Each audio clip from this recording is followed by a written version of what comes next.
ഇന്ന് വൈകിട്ട് ഡൽഹിയിൽ ചേർന്ന BJP നിയമസഭാ കക്ഷി യോഗത്തിലാണ് രേഖ ഗുപ്തയെ മുഖ്യമന്ത്രിയായി തെരഞ്ഞെടുത്തത്. ഡൽഹിയിലെ 4ാമത്തെ വനിതാ മുഖ്യമന്ത്രിയാകിയാണ് രേഖ ഗുപ്ത. ഈ സുഷമ സ്വരാജിനും അതുപോലെ തന്നെ ഷീല ദീക്ഷിത്തിനും ആദിശിക്കും ശേഷം ഡൽഹി മുഖ്യമന്ത്രി പദവിയിലെത്തുന്ന വനിത എന്ന പ്രത്യേകത കൂടി രേഖ ഗുപ്തയ്ക്കുണ്ട് എന്നതാണ് ഏറ്റവും പ്രധാനപ്പെട്ട ഒരു കാര്യം.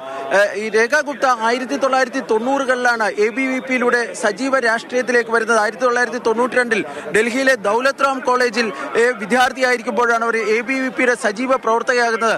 96-97 കാലഘട്ടത്തിൽ 1996-97 ഡൽഹി സർവകലാശാലയിലെ വിദ്യാർത്ഥി യൂണിയൻ പ്രസിഡന്റായും രേഖ ഗുപ്ത പ്രവർത്തിച്ചിട്ടുണ്ട്. തുടർന്ന് 2006-ലാണ് ഒരു മുനിസിപ്പൽ കൗൺസിലറായി അവർ ഈ പൊതുപ്രവർത്തന രംഗത്തിൽ കൂടുതൽ സജീവമാകുന്നത്. 2012-ൽ ദക്ഷിണ Delhi south Delhi municipal corporation മേയറായും അവർ പ്രവർത്തിക്കുകയും ചെയ്തിട്ടുണ്ട്. ഇത്തവണ ഇത് ആദ്യമായിട്ടാണ് ഈ തെരഞ്ഞെടുപ്പിൽ അവർ നിയമസഭയിലേക്ക് മത്സരിച്ചിരിക്കുന്നത്. ഡൽഹിയിലെ ഷാലിമാർ ബാഗിൽ നിന്നാണ് രേഖ ഗുപ്ത നിയമസഭാ തെരഞ്ഞെടുപ്പിൽ മത്സരിച്ച് വിജയിക്കുന്നത്.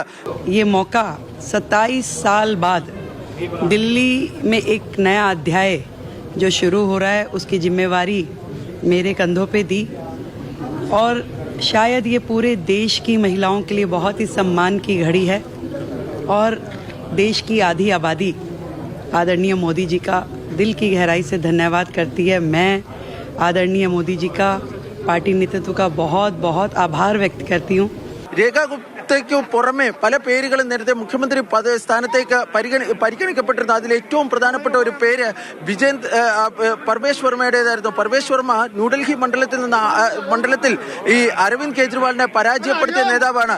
പർവേഷ് വർമ്മ നിലവിൽ അദ്ദേഹത്തെ ഉപമുഖ്യമന്ത്രിയാക്കുവാനാണ് BJP തീരുമാനിച്ചിരിക്കുന്നത്. അതായത് നാളെ രേഖ ഗുപ്തയ്ക്കൊപ്പം ഉപമുഖ്യമന്ത്രിയായി പർവേഷ് വർമ്മ സത്യപ്രതിജ്ഞ ചെയ്ത് അധികാരമേൽക്കുന്നതായിരിക്കും. മുഖ്യമന്ത്രി പദവിയിലേക്ക് നേരത്തെ പരിഗണിക്കപ്പെട്ടിരുന്ന സജീവമായി പ്രചരിച്ചിരുന്ന പേരുകളിലൊന്നായിരുന്നു വിജേന്ദ്ര ഗുപ്ത.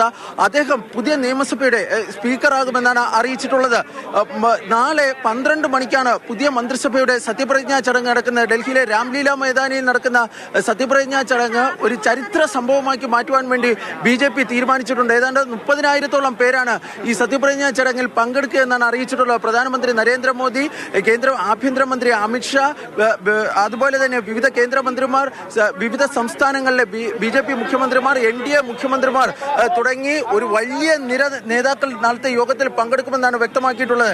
ഏതായാലും 27 വർഷങ്ങൾക്ക് ശേഷമാണ് BJPക്ക് ഡൽഹിയിൽ ഒരു മുഖ്യമന്ത്രി ഉണ്ടാകുന്നത്. 27 വർഷങ്ങൾക്ക് മുമ്പ് ഡൽഹിയിലെ BJPയുടെ അവസാന മുഖ്യമന്ത്രി സുഷമ സ്വരാജ് ആയിരുന്നു. സുഷമ സ്വരാജിന് ശേഷം അവരുടെ പിൻഗാമിയായി ഇപ്പോൾ വരുന്നതും ഒരു വനിതാ മുഖ്യമന്ത്രി, അതായത് BJPക്കിടെ ഒരു വനിതാ മുഖ്യമന്ത്രി, ഒരു വനിതയെ തന്നെ മുഖ്യമന്ത്രി ആക്കിക്കൊണ്ടാണ് BJP വീണ്ടും അധികാരത്തിലേക്ക് വരുന്നതെന്നതാണ് പ്രധാനപ്പെട്ട ഒരു കാര്യം. ഏതായാലും നാളത്തെ സത്യപ്രതിജ്ഞാ ചടങ്ങ് ഒരു ചരിത്ര സംഭവമാക്കുവാൻ വേണ്ടിയാണ് ഇപ്പോൾ BJP തീരുമാനിച്ചിരിക്കുന്നത്.